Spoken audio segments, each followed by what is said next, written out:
Assalamualaikum warahmatullahi wabarakatuh. Waalaikumsalam warahmatullahi wabarakatuh. Allahumma Assalamualaikum. shalli ala sayyidina Muhammad Sallallahu. wa ala ali sayyidina Muhammad. Allahumma shalli wa sallim barik alaihi wa ala alihi washabbihi. Buya, saya hamba Allah dari Kalimantan. Semoga Buya dan Umi semoga diberikan kesehatan dan keselamatan dunia akhirat, dan kepada seluruh santri Al-Bahjah semoga mendapatkan keberkahan. Amin. Saya izin bertanya Buya, saya sudah menikah sekitar 2 tahun dan juga sudah punya anak. Akan tapi saya baru menyadari dan mengetahui bahwa ada salah seorang saksi dalam pernikahan saya dahulu itu merupakan orang yang tidak adil atau fasik. Karena pada saat itu saya menyerahkan kepada calon mertua saya untuk menjadikan saksi 1 orang. Ternyata calon mertua saya memilih saksi yang tidak adil dan saya baru tahu sekarang. Akan tapi pada acara pernikahan saya tersebut dihadiri oleh banyak orang menyaksikan, dan sebelum akad nikah penghulu mengajak untuk baca syahadat dan istighfar bersama-sama. Jadi pertanyaan saya Buya, bagaimana status pernikahan saya Buya, dan apakah saksi yang tidak adil tersebut atau fasik tersebut bisa merubah menjadi adil ketika sudah membaca istighfar terlebih dahulu?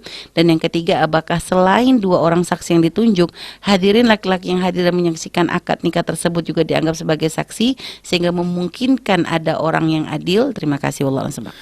Baik, seorang saksi tidak harus ditunjuk. Yang jelas dia ikut menyaksikan. Ditunjuk itu hanya perlunya ada untuk tanda tangan saja di KUA nanti. Iya, ya. Jadi siapapun yang hadir di situ bisa menjadi saksi. Yang menyaksikan bukan 2 saja. Jadi semua yang hadir itu ya, semua yang hadir laki-laki itu ikut menjadi saksi, cuman yang maksudnya dibatasi 2 itu jangan sampai kurang dari 2.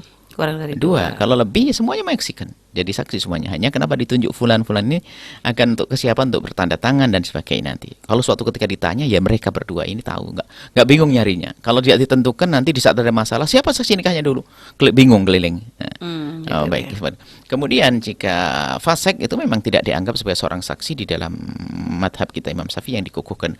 Akan tapi di hari ini tuh hari yang berubah sudah.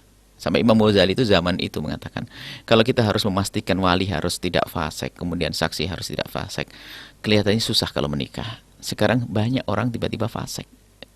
Fasik itu kan macam-macam kesalahan. Urusan riba juga fasik, urusan ini fasik. Maka ikut pendapat yang mengatakan sah saja. Seandainya tanpa ada orang lain kecuali 2 saksi yang fasik tadi, maka masih dianggap sah. Karena ini zamannya zaman berubah. Ini dalam madhab apa Bu ya? Dalam Syafi'i juga?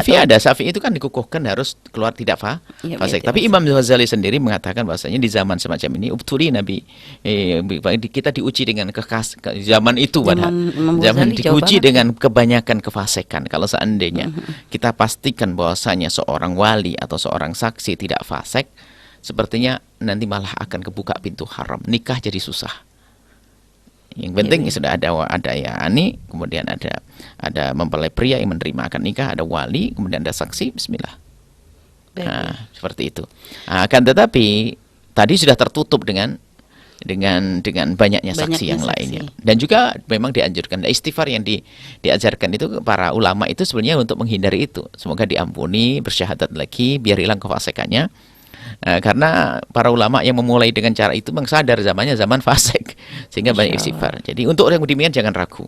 Belum lagi nanti dalam mazhab Imam Malik ternyata nggak perlu yang namanya saksi asalkan ikut diramaikan. Jadi karena sudah terjadi pernikahannya, Anda ini yang perlu poin yang penting. Anda tidak usah ragu tentang keabsahannya. Selesai. Jangan sampai Anda dihantui oleh rasa was-was tidak sah nikah. Tidak. Nikah Anda sah, selesai. Baik. Maksud tadi dalam mazhab Malik harus diramaikan tuh gimana? Mazhab Malik itu memang tidak ada saksi. Cuman orang sekarang mengentengkan. Biarpun tidak ada saksi tapi harus ada isyhar. Kalau tidak diramaikan dicambuk nanti dihukum dia. Jadi memang dalam mazhab Malik tidak ada saksi. Tidak ada saksi tapi harus di depan ramai ya. Ya sama aja gitu ya. Baik Bu ya. Baik, terima kasih Bu ya atas jawabannya, dan kepada sahabat yang bertanya semoga bisa memahami yang Bu ya sampaikan. Baik.